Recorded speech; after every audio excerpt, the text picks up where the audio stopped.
The manhwa kicks off with a bang as Evangeline storms into the meeting room, catching her grandfather off guard. He demands to know why she's there, but she boldly flips the question, reminding him she's the CEO.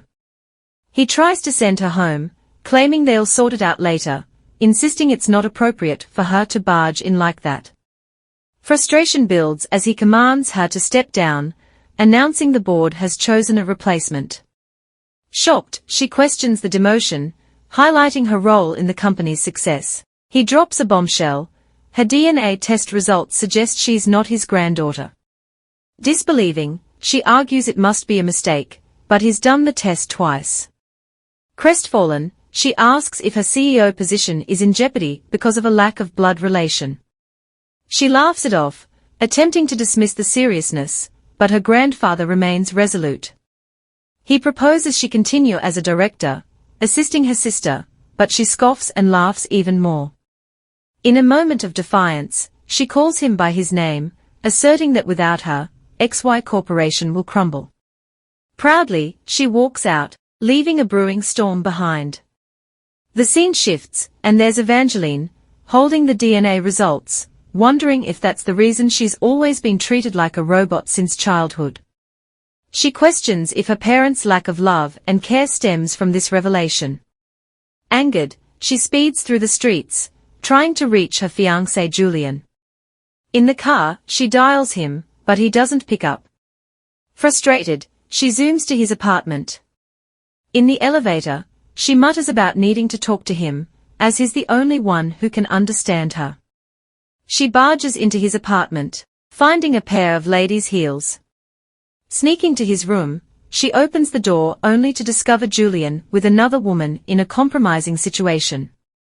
He yells at her, demanding she leaves, revealing he's aware of the news their engagement is over. He cruelly declares that she's not the legitimate daughter of the Youngs, just a shameless bumpkin. She musters confidence, asking if he's truly ending things. She promises him that he'll regret it, confidently vowing to make sure he dies with remorse. Leaving, she slams the door behind her, determined to face the storm with resilience. Eva walks into a bar, sinking into a seat with a heavy heart. As she sips her drink, she reflects on years of relentless work, striving to impress her parents, sacrificing sleep for a company that's still slipping through her fingers. Frustration boils as she realizes nobody cares about her efforts. Anger flares as she mutters that she's not even considered part of the Young family. Determined to make them regret their actions, she promises payback for the injustice. Slamming her hand on the table, a stranger beside her asks how she plans to make them pay. Startled, she turns to him as he questions if she has enough power and money. With a determined glare, she stands, pulling him by his shirt, stating she may lack it now, but vows to find a way, even if it means dealing with the devil. The stranger caresses her face, warning her to be cautious about what she wishes for, hinting that a certain devil at the bar might fulfill her desires, but claim her soul in return. Smirking, she invites him to introduce her, ready to make a deal, even if it means making a pact with the devil. The stranger compliments her bravery, assuring her that her wish is his command, and he'll gladly make the introduction. The next morning, Eva wakes up in a room so extravagant it feels like a dream. Confused, she tries to recall the events leading to this moment, and it hits her the stranger from the bar. Checking herself under the sheets, she's relieved to find she's fully clothed. Spotting her suit jacket on a chair, she wonders if the mysterious man brought her to his house. Grabbing her things, but skipping the shoes, she heads downstairs, eyes widening at the grandeur around her. She guesses it's an ancient chateau, probably from the 1800s.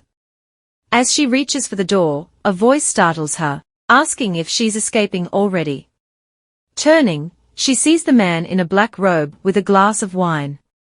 Astonished, she questions where she is.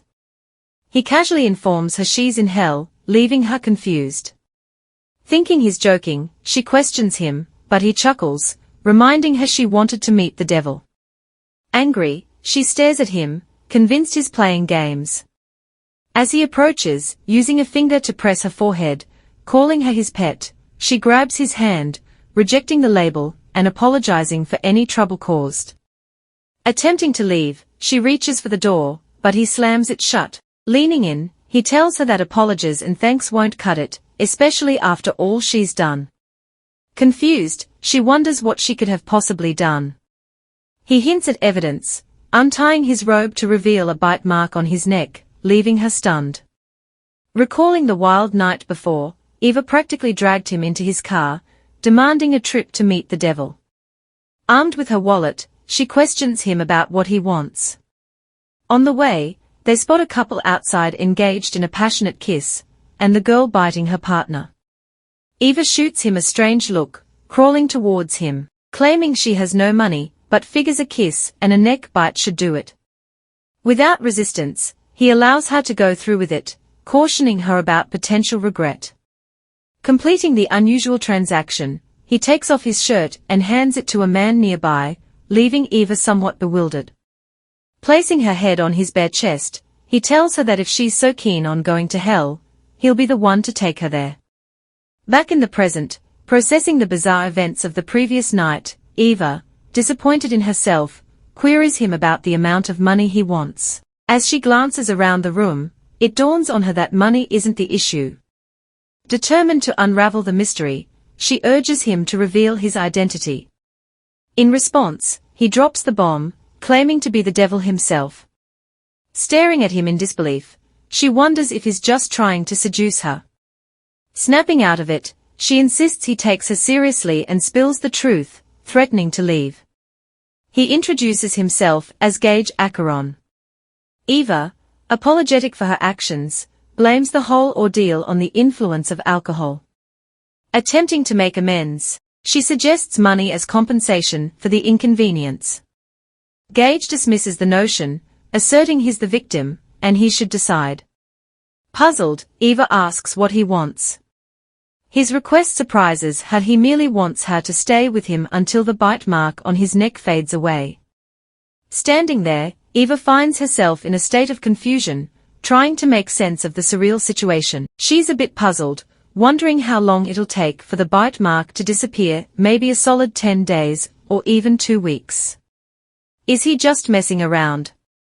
Her expression is dead serious as she thinks, convinced he'll burst into laughter once she falls for his prank. Gage Acheron remains calm, waiting for her response. Mouth agape, it finally dawns on her that this situation might be more serious than she thought. In her mind, she daydreams about him dismissing it, saying it can't be that bad and maybe he just wants something inappropriate from her. Grinning, he clarifies that if she's thinking he wants her to stick around for some bedroom service, she's got it all wrong. She questions him, asking if he's suggesting she just hangs around until the bite mark vanishes. He confirms it, saying he's in need of a companion since his maid bolted, and he's still on the hunt for a replacement. Given she's already there, and he doesn't expect any compensation, it's the most convenient arrangement he can think of on short notice. In her mind, frustration boils as she contemplates the idea of becoming his makeshift maid. He throws the question at her, warning against voicing dissatisfaction.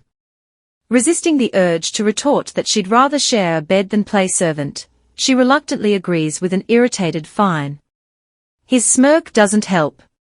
Playfully, he pats her head, earning an indignant response about not being a child. The twist.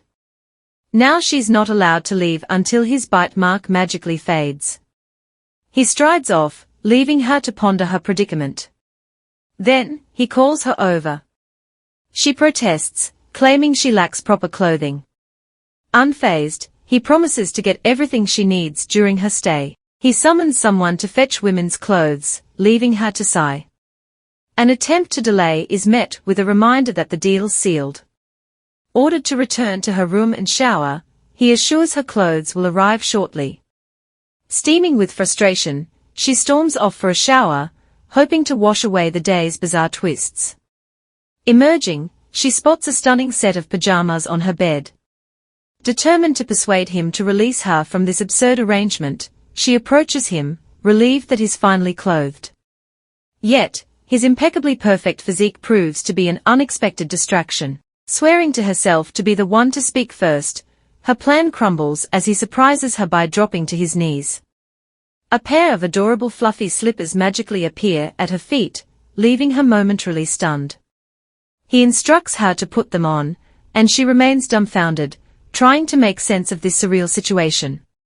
Puzzled about why she's been roped into a maid gig, she contemplates his motives. He interrupts her thoughts, asking if something's amiss. Quick to dismiss any concerns, she replies with a nonchalant nothing, and shakes off the notion of overthinking. In her mind, she reasons that what just happened might not hold much significance for him. He rises and instructs her to follow. As they stroll, she's left wondering where he's leading her and strategizes on finding the right moment to plead her case for freedom. Strolling to the kitchen, she assumes it's chef duty time, secretly smirking at the thought that her less than impressive culinary skills might be her ticket out. Ready to roll up her sleeves, she's taken aback when Gage Acheron pulls out a chair, urging her to sit. Confused, she wonders why he's not ordering her to cook. Instead, he dives into the fridge, emerging with ingredients, chopping and washing with gusto. When she attempts to lend a hand, he insists she just watches. Perplexed, she's got a whirlwind of thoughts as he cooks. Something feels off, and suspicion brews in her mind. Once he unveils the well-prepared meal, he encourages her to eat, claiming it's the perfect remedy for her hangover. Skeptical, she nibbles her nails. Gage then notes her intense scrutiny, suggesting she eyed him like a detective solving a complex case. He playfully challenges her to spot anything unusual he might have sneaked into the dish. Feeling a bit exposed by his keen observation, she reluctantly digs into the meal. The first spoonful hits her taste buds like a revelation, and she can't help but be impressed by his culinary skills. When he asks about the taste, she manages to keep a straight face, acknowledging it's good. Yet, in her mind, she's practically dancing with joy over the unexpectedly delicious food. Glancing at him, she playfully suggests he might be a male witch in disguise, scheming to fatten her up before turning her into dinner. He bursts into laughter, and she shoots him a glance, feeling a tad embarrassed. He throws a playful question her way, asking what she would do if he indeed were a male witch. Internally cringing, she wonders why she let herself blurt out such a bizarre thought. It's a full-blown embarrassment fest, and she can't shake the feeling of making a fool of herself in front of him. Regaining composure, she attempts to switch to a serious tone, tossing out a request for help. If he's a male witch, could he please assist in locating her phone? It seems to have gone MIA, and her search efforts have proven futile. To her surprise, he pulls it out from his pocket, casually explaining that he swiped it from the bar's counter before they left. Apologizing for the oversight, he hands it back to her. Switching on her phone, she's greeted by a flood of missed calls and messages. The phone rings again, prompting her to step away to take the call. In the corner, she answers, asking what's wrong. The caller, in a frenzy, accuses her of finally picking up, questioning her whereabouts and whether she's seen the news causing chaos on social media. Bewildered, she wonders what announcement her secretary is referring to, admitting she just turned on her phone and hasn't checked the news. The secretary reveals it's about an announcement Evangeline supposedly made last night, declaring her resignation as the CEO. Utterly confused, Evangeline denies making any such announcement. She didn't step down. The secretary drops a bomb. Rumors are circulating that Evangeline resigned due to alleged fraud and misconduct. Panicking, the secretary explains reporters are hounding her for details, and she doesn't know how to handle the situation. Desperate, she asks for Evangeline's location to pick her up. Ending the call abruptly, Eva dives into checking her messages, only to be interrupted by another call that sends her phone skittering to the floor.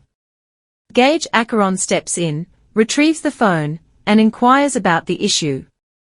Trying to keep a brave face, she insists it's nothing and asks him to help turn the phone off.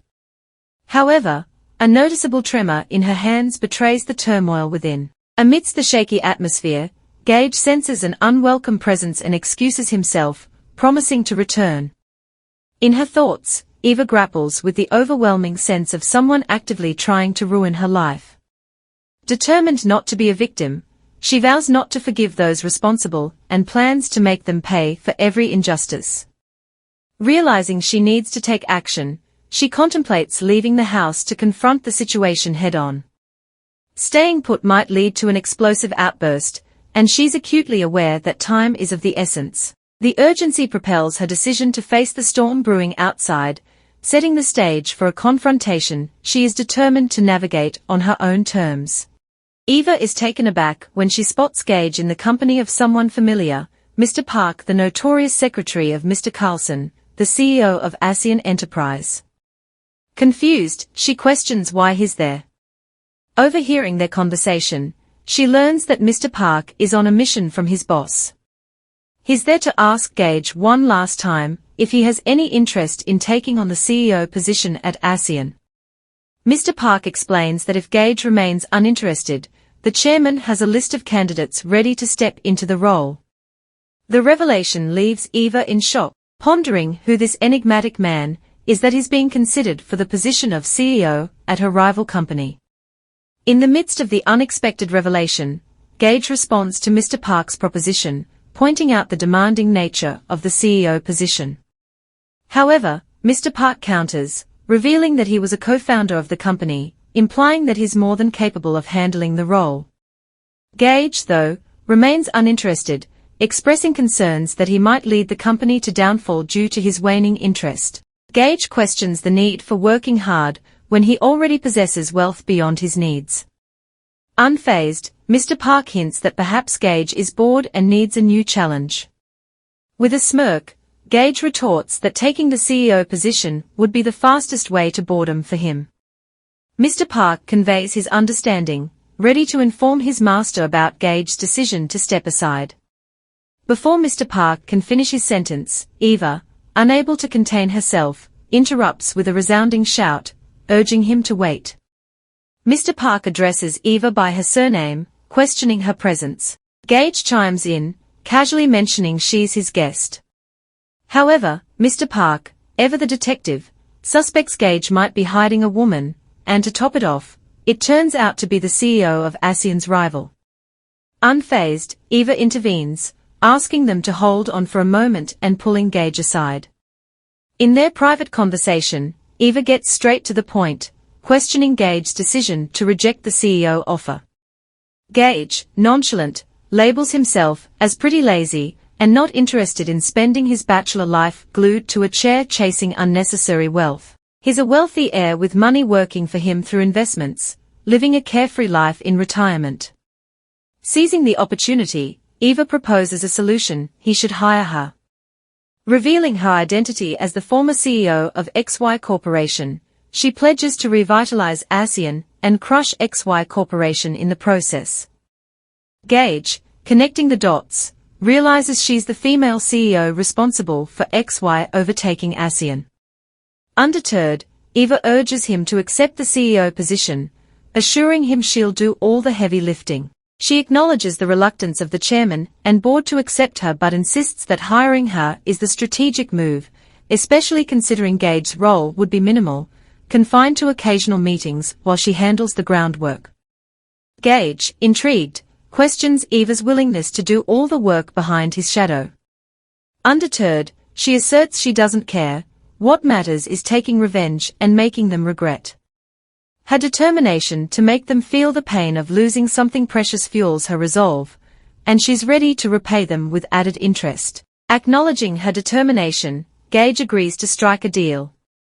However, he emphasizes that if she's willing to get what she wants, she must be prepared to do anything in exchange. Eva nods, confirming her readiness for whatever it takes. Gage, probing further, questions her certainty, prompting her resolute affirmation. She addresses him by his surname, but he leans in, suggesting she simply call him Gage.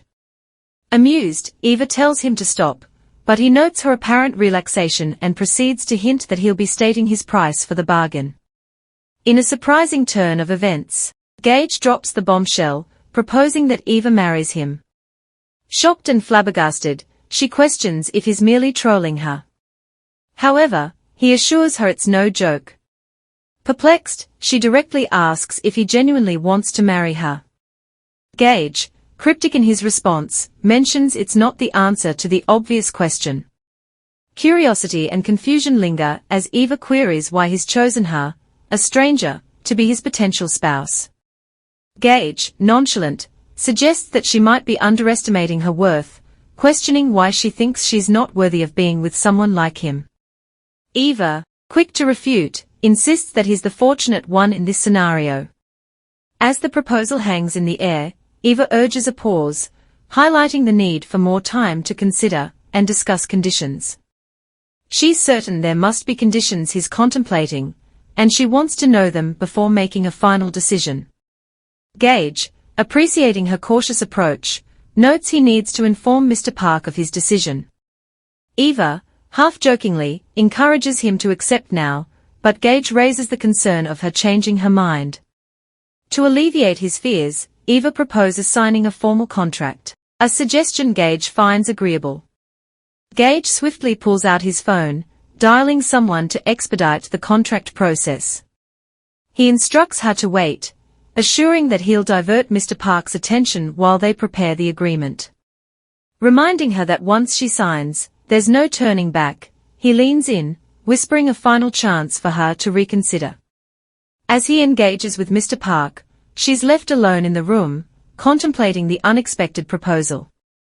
The weight of the decision lingers in the air as she paces, thoughts swirling about the implications of a contract that could alter the course of her life.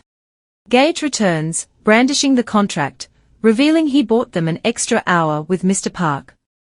Seizing the opportunity to gauge her commitment, he queries if she's had a change of heart. Resolute, she replies in the negative. With a hint of nonchalance, he hands her the contract, explaining she has a month to decide on the marriage proposal. Despite her decision regarding the main bargain, Gage offers a concession. Even if she declines, he'll accept Mr. Park's offer within the month and give her what she desires. However, there's a catch, his own set of conditions, neatly outlined in the contract. As she begins to read, the first condition grabs her attention: Party A, which seems to be her, must present Party B, presumably Gage, with one kiss every night. Glancing at him, she probes further, seeking clarification on the one kiss every night condition. Gage confirms that he means exactly what it sounds like, just one kiss every night. Skeptical, she questions whether he means no more than a single kiss. He affirms with a nod, prompting her to take a deep breath before diving back into the contract. As she reads, she stumbles upon the consequences for disobedience. The first consequence dictates that if Party A disobeys, Party B takes charge of initiating the kiss, with no limitations on length or manner. The shock of this clause intensifies as she delves deeper into the contract, discovering conditions like Party A being Party B's bed warmer every night. Anger simmers within her as she glares at Gage, convinced he had something significant up his sleeve. Gage, anticipating her assumptions, urges her not to jump to conclusions. He clarifies that being a bed warmer means using her body literally to warm his bed. The revelation leaves her in disbelief, questioning the existence of someone with such demands. She continues reading, unveiling a cascade of conditions, including the consequence of bed warming leading to an intimate act initiated by Party B. Completing her reading of the contract, she can't help but ask if that's all. Gage, wearing a sly smile, teases her, inquiring if she desires more. She emphatically shouts a no, and he reassures her, explaining that if she meets the conditions, there won't be any need to worry about consequences. However, he stresses that the decision is entirely hers. Prompted for her choice, Gage gives her a 10-minute window to decide.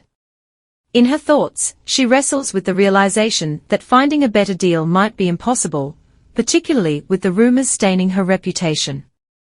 Despite some reservations, a few chats with Gage seem to influence her decision. Resignedly, she flips open the page, and after contemplation, puts her signature on the contract. With the contract signed, Gage declares that everything is settled. However, his attempt to remove her glasses is met with a sad look from Eva. He quickly puts them back on her face and suggests they go out.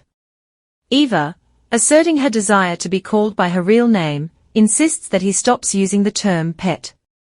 Gage complies, playfully addressing her as Eva darling, prompting a blush from her. Curious about her feelings, he asks if she likes the endearing term, to which she sternly denies any approval. As Gage prepares to leave, Eva interjects, pointing out that she can't go out in her pajamas. She insists on going to her house to change and pick up personal items. Gage, offering an alternative, suggests buying everything she needs. However, Eva stands her ground, expressing the need to bid farewell to her home. Upon reaching Eva's house, she starts packing, prompting Gage to inquire about the sentimental value of her belongings. Eva affirms their importance. Gage lends a hand, helping her pack boxes. He even mentions that it's fine with him if she decides to move everything. As they pass reporters outside, Eva seizes Gage's hand, leading him to a corner to avoid the prying eyes of the media. Understanding the potential repercussions of being seen together, Eva urges Gage to stay out of sight. She expresses her concern for his reputation, especially considering the significant position he has just taken on. Resolute, she instructs him to go ahead while she handles the situation. In a strategic move, Eva vows to turn the tables on the reporters, playing with them in a slow and cunning manner similar to the way they played with her life.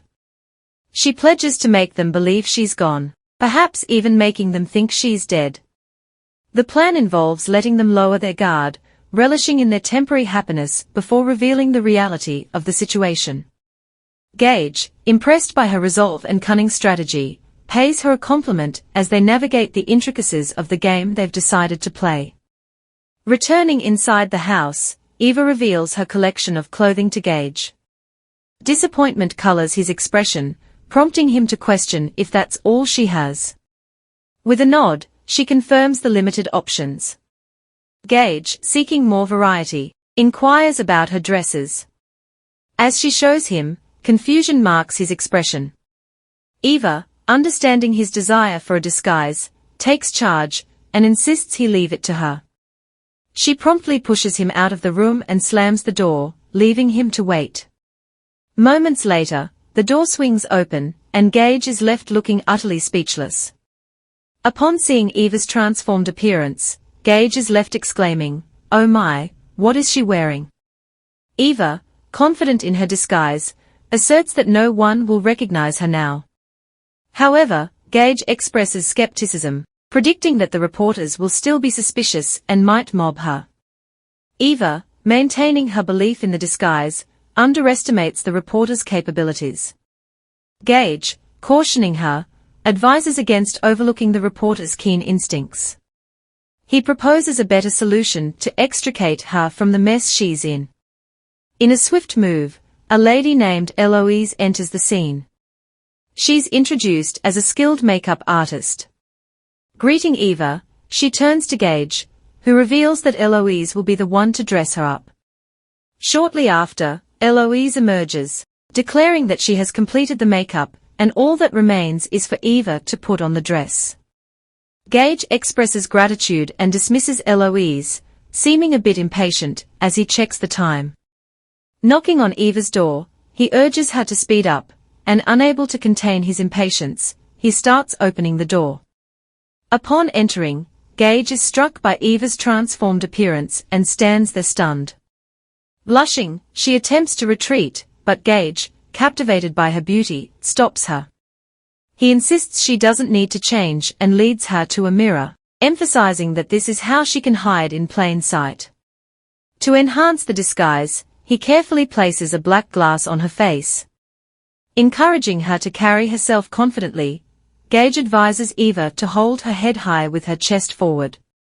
As she walks, expressing nervousness about potential tripping due to her infrequent use of heels, Gage remains by her side, offering support.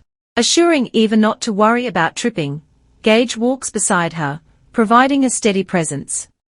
Confidently navigating through the reporters, they draw attention and admiration. The onlookers, left in awe, speculate whether Eva is a model or an actress, intrigued by the mysterious allure she exudes. In the midst of their conversations, one observant reporter is struck by a moment of recognition. It dawns on him, as he recalls Eva's distinctive red hair. Quickly pulling up a picture on his phone, a realization sweeps through him, adding an unexpected twist to the unfolding scene. The reporter dismisses the suspicion, stating that he doesn't believe it could be Eva. Back at the elevator, Gage holds Eva by her waist, providing comfort as she leans on him. Inside the car, during the drive, Gage informs Eva that he has only 3 days before officially taking over. During this time, he suggests she perfect her disguise. Henceforth, she will adopt the persona of Evelyn Lee, Gage's smart, alluring, and sexy personal secretary and assistant. Eva responds with a subtle lip smack, agreeing to the plan. Gage hints at discussing more details once they reach their destination. As they pass the XY Corporation building, Gage playfully questions if Eva harbors any intentions of burning it down. To his surprise, she boldly affirms her desire to see it go up in flames. Gage teases her, remarking that she sounds like a villain. Unfazed, Eva justifies her stance, blaming her transformation on the actions of her ex-family members. Determined to meet their expectations, she vows to embrace the role they have unwittingly assigned her. Arriving at Gage's mansion, he casually informs Eva in the car that he'll be heading somewhere and won't return for 3 days. Curious, she questions the destination, prompting him to share that, being a healthy bachelor, he intends to enjoy his last 3 days of freedom before being engulfed in work. Eva, disapproving, asserts that he can't just go off like that. Gage, amused by her reaction, teases that she's already acting like his wife, playfully adding that it's unfortunate she hasn't accepted his proposal yet. He humorously suggests that if she were his wife, he would have listened to her now, as he's the type to heed his wife's orders. Frustrated by this light-hearted banter, Eva brings up the contract's condition that she has to kiss him every night and questions how she's supposed to fulfill that obligation. Gage, displaying a charming smile, reassures her that this particular absence won't be counted toward the agreed contract. Eva, perhaps testing the waters, asks him a more personal question. If she were to become his girlfriend, would he still engage in extracurricular activities with other women? He counters her skepticism by affirming that he's not the type to pursue other relationships while committed. Gently touching her face, he reassures her, promising to return without any scandals. She expresses concern about contemporary men's tendencies to seek variety, emphasizing that they often aren't satisfied with just one woman. In response, Gage continues to reassure her, assuring that he's different. He playfully suggests that if she wants to ground him, there's a simple solution: marriage. However, he clarifies that he doesn't do girlfriend proposals. He's only interested in marriage proposals. With a teasing smile, he invites her to take her time, emphasizing that there's no rush. She has a month to contemplate the idea, ensuring she makes a thoughtful decision about their potential future together. As the night unfolds, Gage playfully reminds Eva of their agreement. With a subtle grin, he suggests that, since he's already there, she should fulfill her end of the bargain by giving him a kiss before he departs. The room carries a hint of anticipation as the agreement hovers between them, sparking the potential for a connection that goes beyond their initial arrangement. If you're eager for the next chapter, drop a comment expressing your interest in a part 3. Your comments help gauge the demand for the continuation of the story. Don't forget to subscribe and hit the notification bell to stay updated. Until next time, farewell.